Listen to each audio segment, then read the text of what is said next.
Good evening and welcome to Fashion and Lifestyle. I'm Siobhan Harton and I have here with me Sandra Bogan. Sandra is a fantastic designer. She's from Myrtle Designs and she does knitwear and crochet. Sandra, welcome to Fashion and Lifestyle. Siobhan, thank you very much for having me here this evening. You're very welcome. And tell us a little bit about these creations, like, because you're from Myrtle Designs, that's your own company, and you crochet and knit beautiful pieces. Well, for me, it's a hobby that's kind of taken over. I love designing and making pieces, especially heirloom pieces like the christening wear. It's something that I've been doing from I was very young. I learned how to crochet in national school, and I've been drawing inspiration from different eras and styles since then, and creating unique pieces. Well, you can definitely see them here, because this one here is a pattern that you were saying was from the 1920s, is it? No, this pattern wouldn't be. It's more modern. But this is more modern. The style is still very traditional. Yeah. And it's something that will be in fashion, that will always be in fashion. So it's a traditional style. But the piece that's beside you there, this one here, this one is a pattern from 1912. It's gorgeous. This is the pattern from 1912. Yes. It's a little headpiece. It's a little christening bonnet. Oh, fantastic. It's tiny. It's tiny. Babies traditionally were smaller than they are now. Right. So can you see that? And they were christened from when they were very young. So now we may leave it a few months, but back then babies were christened after a few days. So they weren't much smaller, but it could be made to current. To measure. Yeah. Wow, that's gorgeous. And this is your own. This is your own pattern, is it? This one isn't. It's a pattern that I came across, but it's one that I liked especially because of the detail of the small little boots and bonnet that come with it. I think they're just so cute. They're adorable. Yeah. Tiny as well. Yeah, baby's foot is only about 3.5 inches long. So wow. Yeah, and it's hard to believe that the feet were that small. I know. They're really cute, and I think I love them. And how long would it take you to crochet one of these? To do the entire piece, it's the equivalent of a full week's work. At least 40 hours, and that would be reasonably intensive. Wow. Wow, so like a full week's work. Yeah, if I was to go to the office or sit down and do that for a week, it'd be the equivalent. But it's gorgeous and it really shows in the work, so it does. And show us this cardigan here, which is adorable. This cardigan is a 1940s pattern, and it is another one. Most of these patterns are available. Can you hold it up a little bit? Most of them are available on the internet, and the reason why I like this one is very practical as well. There's actually no seams in it and no buttons for a baby. Wow. So it's extremely comfortable. It's tied with a ribbon. I think it's just charming. The back of it as well has a little my God, dip it goes in a little dip. Yeah. Oh, it's really gorgeous. Sweet. And again, the patterns are timeless. So it's quite a nice little piece. Wow. Yeah, so that's that one. The guys are saying my broody voice is coming through. Yeah, when you see pieces like this, it is definitely. Oh, Siobhan, when the time arrives, you can place an order. I'm not up for that just yet. There's a few more years in me. I don't know. So there is definitely. And the amazing thing about you, Sandra, is you're self-taught. I am, not self-taught completely. I would have learned how to do crochet in national school, and it's something then that I've worked at and I've enjoyed, and because I love it, it just comes as second nature to me now to make pieces using crochet. I'll do some knitwear as well, but crochet for me is faster, more creative, wow. And much more adaptable. Really? Are you the type of person that sits home watching TV and you're crocheting away? Yeah, anyone that knows me knows that there's a ball of wool and a crochet hook not too far away. They come in the Jeep with me. The back of the Jeep has usually got a few balls of wool in it. If I go to the hairdressers, I bring my crochet with me. In the hairdressers? Yeah. Really? We're just sitting there for ages. Like, I don't want to read OK Magazine and VIP. So I bring my work. Wow, that's brilliant. Yeah, so, and it's portable and you can't. So you work with your passion. Yeah, you're one of the lucky ones. Definitely, yeah. Yeah, I just really enjoy it, and I love the creative end of it, where you could be anywhere and you're just imagining how a piece can turn out, or when you're getting near the end of one piece, the fun is to get to the end of that one because you have something else that you're hatching. Yeah, some other ideas. And do you create your own designs as well? Do you come up with your own designs, or do you work from patterns? I work from vintage patterns, I work from current patterns, I adapt patterns, redesign them. If I see an idea, I'll readapt it to what I want, or I work from scratch completely. Handbags, jewellery, those sort of items I would create depending on the shapes I want in the yarn I was using. Yeah, and show us, because the handbags are, wait till you see these handbags, people. These are awesome. Give us a look at some of the handbags that you got here. I made this one for my sister and I stole it back today. I said to her that I needed it. This one, she was going out at Christmas, she had a blue outfit, and we were down rooting in her press, and she hoards wool. Right. So I was going, oh gosh, that'd make a gorgeous handbag. She said, Yeah, I need one in blue for Thursday night. I think this is about Tuesday. So she's going, could I make it? The button is, the buttons and handles are handmade as well. Yeah, because you make it, so everything's from scratch here. Everything's from scratch, You make your own buttons and everything. Yeah. So we have more examples of buttons that you the have ceramic here. one, I don't. The wooden ones. ones. So these are ones. Is it your partner that makes them, No, or you do I these actually yourself? make them myself. Wow, this lady is multi-talented. So these are different buttons that Sandra has made. They're made wood. from oak. The oak was old paling posts or fence posts that were on the farm. So they were gathered up. So they're recycled? Yeah, it's recycled wood. This one, the button, is made from damson. It was a branch of a damson tree that had fallen. And the handles were, a neighbour kindly gave me some elm. So they're cut from elm and polished from elm. Wow. So that's beautiful. It's different. It's unique. All the pieces are one-offs because I kind of get bored if I have to make the same thing a few times. So yeah, everything is made unique. There's no two pieces the same. So. And how much was something like that cost if someone wants the bags retail from about €50, and as well as that, then they're all finished with the proper finishings. Yeah, they're all lined, so you're getting a complete bag. Yeah, one-off, exclusive. They're one of a kind designer piece. They're one-off designer pieces. Yeah, very good. And they're all done in a style that's timeless, so they're going to be something that you can use and use again. Yeah, and show us this little one here. This is a different style. This is different style. This is more for fun. It's I don't know if anyone's used the process of felting. But tell us a little bit about felting. Felting. The best way to describe felting is if you put your good woolen jumper into the washing machine at too high a temperature, and you know what happens, and it shrinks and it gets dense. Mm-hmm. So that's what you do. The wool is pure wool, right? So you create your item and it's made larger than you're actually going to need it. Mm-hmm. So then you chuck it in the washing machine, ideally with a pair of jeans at a pretty high temperature, because the jeans will beat the fibres in together. Right. And it comes out then as this nice dense fabric. And the jeans don't dye it or anything like that? No, pick an old pair that the dye has run out of. And but they will, because the density of the jeans and the hardness of the fabric, they'll make the fibres go together better. Wow. So it's just a case then of combining colours, and those are bamboo handles which I can buy in. But it's just a fun thing to do. And did they do that for hat making as well? There's different forms of felting, but that's one where you create something using the wool and shrink it that way. But there are other forms of felting where you use fibres and put them together different methods. Right. But that is another way that you can actually... That's gorgeous. So it's cute. Yeah. Sweet little bag. It is a sweet little bag. And then everything like that is made because the button is... The button is felted as well. It's a handmade little button. Yeah. So it's something that's unique. That one's a smaller piece as well, but... just fun, and it was an experiment because when you put it in the washing machine, you're not exactly sure what's going to come out. So yeah, so it's fun at the anticipation of what size the finished product is going to be. Yeah. So you don't want too many commission pieces of those, really. Well, that could be very stressful. One, yeah. Well, you're not going to guarantee what the finished size is. Yeah, as long as they're happy with the surprise. There's an element of surprise involved. Yeah. Take a chance with it. And then there's some jewellery here that you've made as well. Yeah, you can also use thread and you can crochet jewellery. This one is a butterfly and it's done with the thread. And just tow it around to the camera there. Can the camera see it? The thread it's like a butterfly, a black butterfly with red. And there's some lurex through the thread which actually gives it a shine, and then I've just finished it with some beads as well. But again, that was kind of a fun piece, something to try, see how it work out. A lot of it is experimental, just to see with different yarns what you're actually going to create. Wow.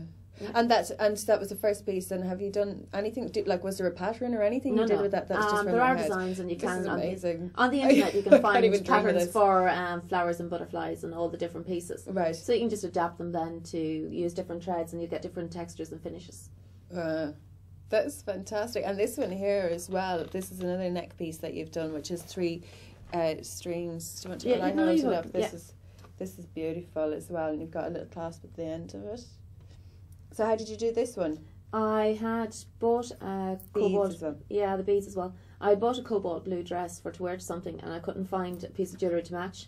So a friend of mine... I'm getting very sickened right now. You don't have to buy your own jewellery or anything. You just make it. Yeah, I needed something. And a friend of mine does some jewellery making. Very jealous right now. She gave me the beads, and it's done with silver coloured thread. Wow, it's just gorgeous. The beads then just lift the colour and matched what I was wearing. So. They really do. And there's just a simple piece at the side, the flower at the side, really, really works so well. So it does. And then, so with this, how long would that take you to do? Like the necklace? Probably if I was in a hurry, I could get it done in an evening. Really? Yeah. Watching TV? No, you have to count and concentrate and do that one. The distance between the beads has to be some sort of a kind of even for it to look right. So if you can do the distance right between the beads. And so you wouldn't want a glass of wine while you were doing that one? Counting would be a problem. Could be abstract. Good work. And then even, like, not even making your own jewellery, you could make your own outfit, because you have, like, an outfit here beside you. And actually what you're wearing as well. Yeah, what I'm wearing is, it's been, a friend of mine kindly described it as my Brillo top. He reckoned that when he saw the ball of wood, it looked like a Brillo pad. But no, we turned it into a top instead. Men. Yeah, that's how kind. But no, it's... Again, it's a lot of fashion appreciation. Yeah, I think he might like it better now when he sees it finished. But it's kind of fashion evolves, and chenille was in fashion a number of years ago, and it's actually come back. But this is a chenille with a lurex through it, which gives it the shine. And yeah, I saw the wool or the yarn, and I just wanted to make something that little bit different with it. Wow! So there's no pattern for this, and it's kind of a throwback as well. It's got slightly bat winged and.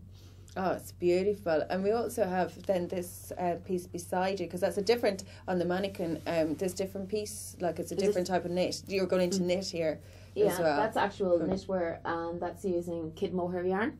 So it's called a runa, which is from the Andes, and it's made with a full piece at the back, and then it's the neck, and then 2 separate pieces in the front. You can wear them a number of ways. But this one is, because the yarn is so light, the whole thing weighs 6 ounces. Wow. It's amazingly light. Beautiful. And again, then the brooch colours is amazing. One of my own pieces that you made. Yeah, it's quite Celtic-y looking as well, like with the wrap, and it's very flattering and elegant, isn't it? It is, and it's something that you can wear a number of ways. You can actually drop both of the sides and belt it around your waist for something more casual, or you can dress it up for evening wear.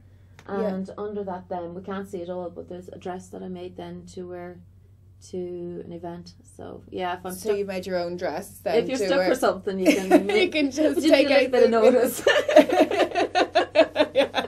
The only thing is shoes, but maybe you can put that together. Oh well, no, the ribbon on the shoes. We had the shoes the same colour as the ribbon, so we were grand. And you can change the ribbon then if you want to change the shoes. That's fantastic. So it is. And we also have a lot of pictures we have some pictures, actually, images coming up. So we do that's of Sandra's. It's Myrtle Designs, and this is other bags that you have made, Sandra. Tell us a little bit about this. Okay, that one was made using, I have similar here, it's a mohair yarn, and it was complemented then by the colours that are in it. Again, the handles were hand cut from Elm, and I think it's a damson button again that's on that one. Wow. Again, fully lined and one-off unique piece.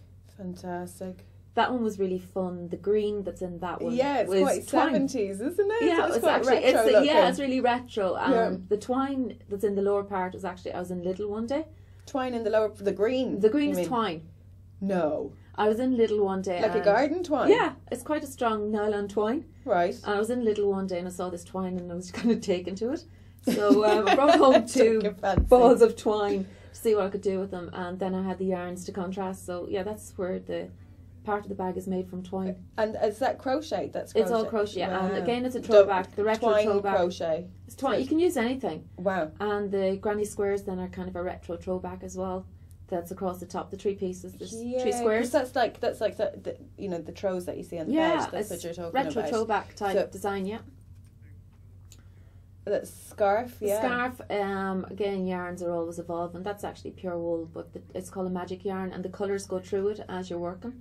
So it's a ruffle design, and it's quite simple to make. It's a good beginner project. That's a beginner project? Yeah. Really? If I was teaching I wouldn't like to be beginning. If I was teaching a class or doing an afternoon workshop, which I have done, by the end of the afternoon, most people would have the skills would have it started and would be going away with the pattern to finish it. Right, yeah, because you run a lot of your I do workshops, and you would do this in your workshop as well. So I would teach the crafts, or I go to different groups. I teach with some ICA groups and different group places where they have a number of people with an interest in learning. Right. So I'd just go along for the afternoon, bring along supplies, and we'd sit down, and it's great fun. So you'd do it, and would you do youth groups? You'd do youth groups, women's groups, different, like I said, ICAs, And where would people get in contact with you if you want to do that? Well, they can. I have Facebook, so they can use Myrtle Designs on Facebook. And you also have the wool barn. I have the wool barn, yeah, because I couldn't get locally what I wanted, the particular yarns I wanted. Yeah. I found suppliers and I opened a small wool shop. And it's very, very cute. It's lovely. It's really twee, adorable. and most of my work is displayed there. So yeah. But it's brilliant. So if they wanted to get in contact with, if you want to get in contact with Sharon, you can go to the Wool Barn on Facebook or Myrtle Designs on Facebook. Yeah, as well. Just message me or phone me. And then we've actually got more images coming up as well of. Oh, this is a really cute model. This is gorgeous. Yeah, her mum wanted matching shoes, cardigan, and hats. So I picked quite an unusual baby colour, but it stands out really well. What colour is that? An orange? It's a burnt orange because she had been given a present of the dress, and you can actually see on the hem of the dress. Oh yeah, the trim burnt there. orange. Yeah. So and was the bottom of the shoes crocheted as well? The shoes are cream and are crocheted in cream and the burnt orange, and then the cream is brought up into the flower in her little hat. That is just adorable. And how much would a piece like that be?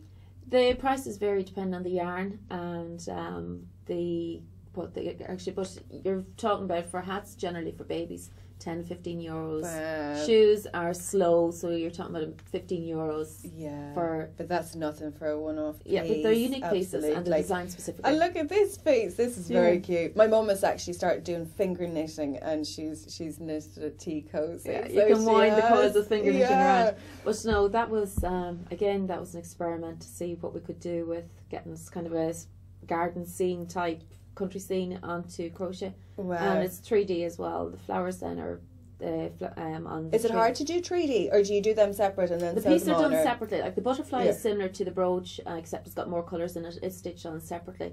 There's also a little bumblebee. You can just about see his wings on top of all the flowers. I see that. And then the green of the trees is a separate piece. It's kind of a scrunchy type piece. Yeah. And then the little beads then represent. So I don't know if you can. It's beautiful. It's either fruit it kind or of tells its own little story, doesn't it? You can imagine how that's sitting on your table for afternoon tea. Yeah, conversation piece. That's a perfect they're fun conversation to make as well, piece. so. Yeah, absolutely. So we're going on to the next one. This is it's gorgeous. This is like one of the big bags. So it's like quite a large bag.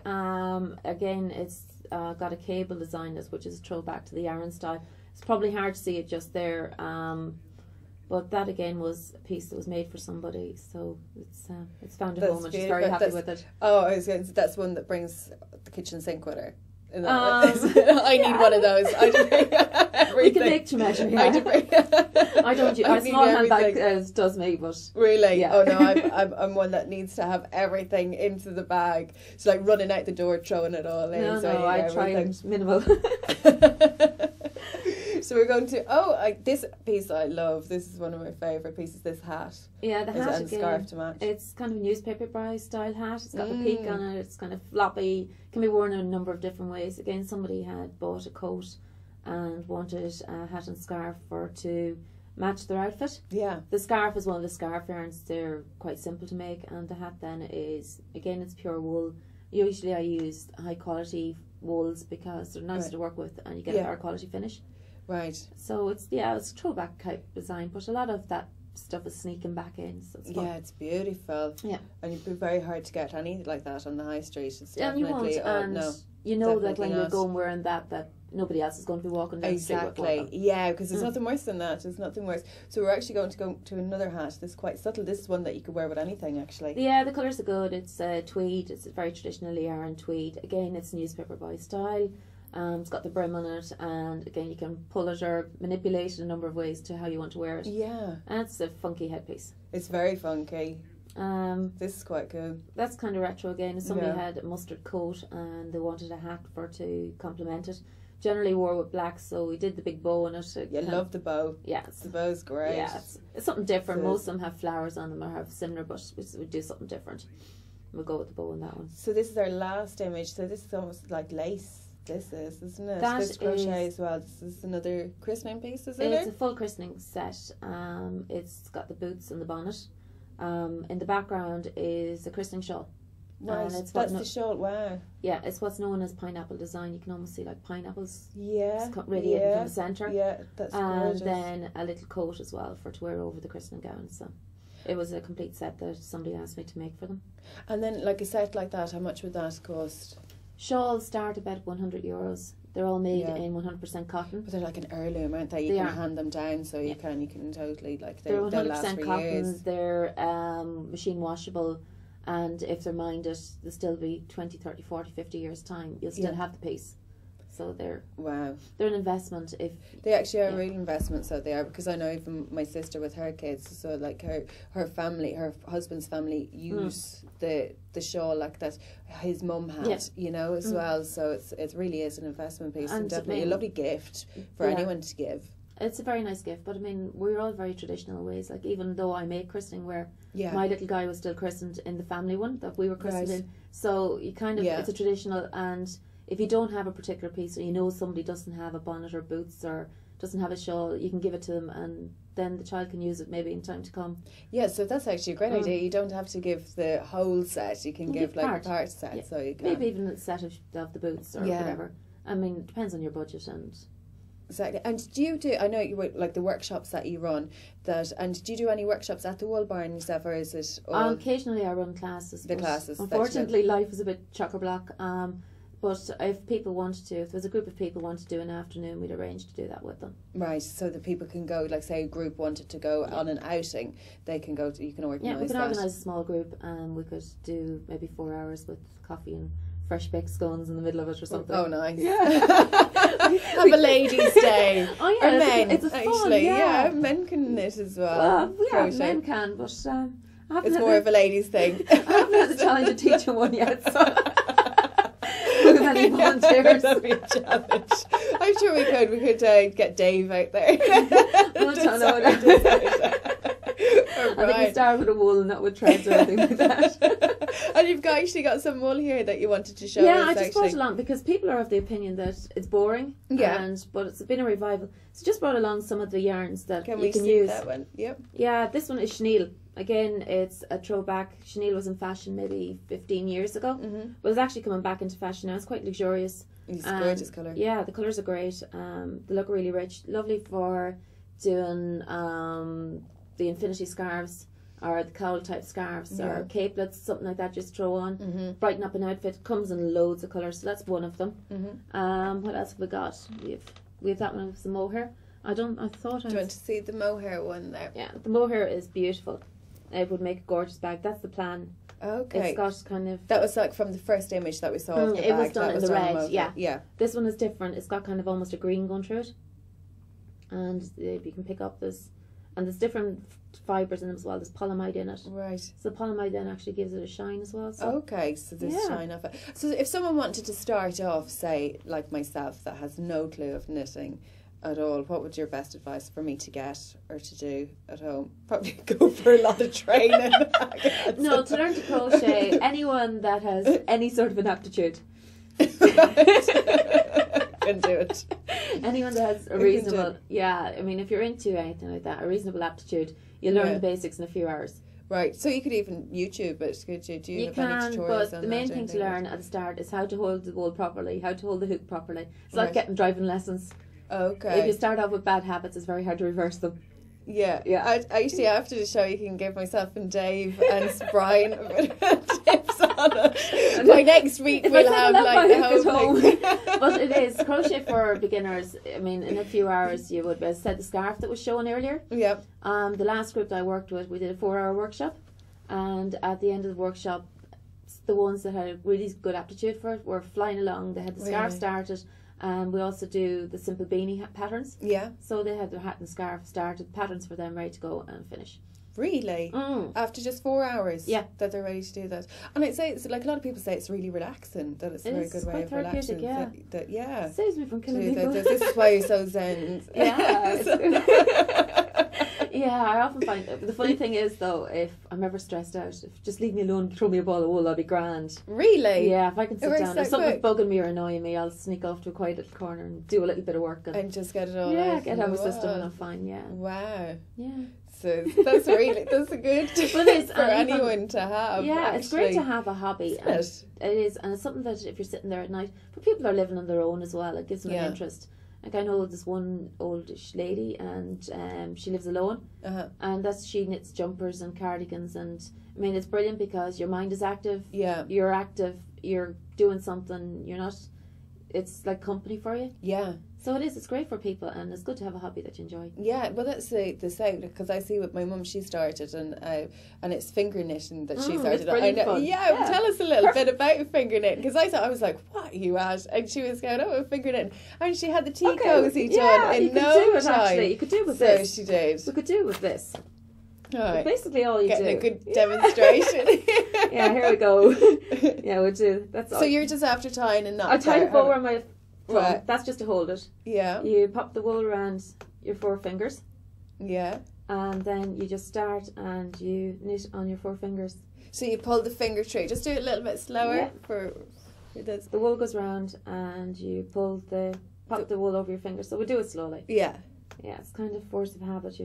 So the finger goes through, yeah. You can see the wool that's going over and bring the new one through in an ideal world. Yeah. On the tip of my finger. Yeah. It doesn't want you to go. got it. And the last one hopped off my little finger. That's it there.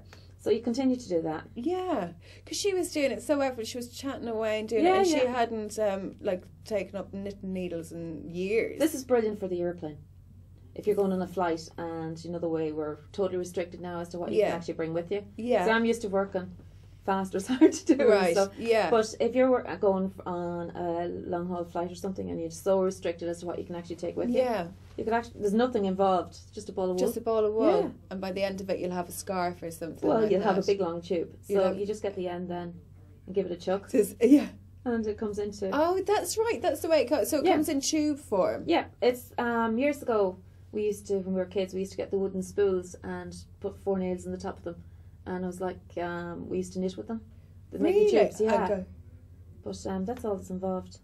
But that's fantastic, Sandra, and I'd love to chat more about it. So, Sandra, could you actually, you can see Sandra's phone number behind Sandra there. It's 086-8205-177. So it's 086-8205-177 if you want to get in contact with Sandra to get any commission a piece, a wonderful piece from her, because it's just amazing designs and beautiful, beautiful work. And also, if you want to get any workshops, if you want Sandra to come out to your community or into your college or school to give any workshops or demonstrations on her work, she also does that as well. Or else if you want to go to Sandra's in the Wool Barn, which I've been there, and it's actually very beautiful, very quaint place to go, and it's great to bring groups there. You can reach her there. Okay, Sandra, thank you so much for coming in. I wish we had more time to chat actually. We're ready to wrap up, and thank you for watching Fashion and Lifestyle. I'm Siobhan Harton. Good night.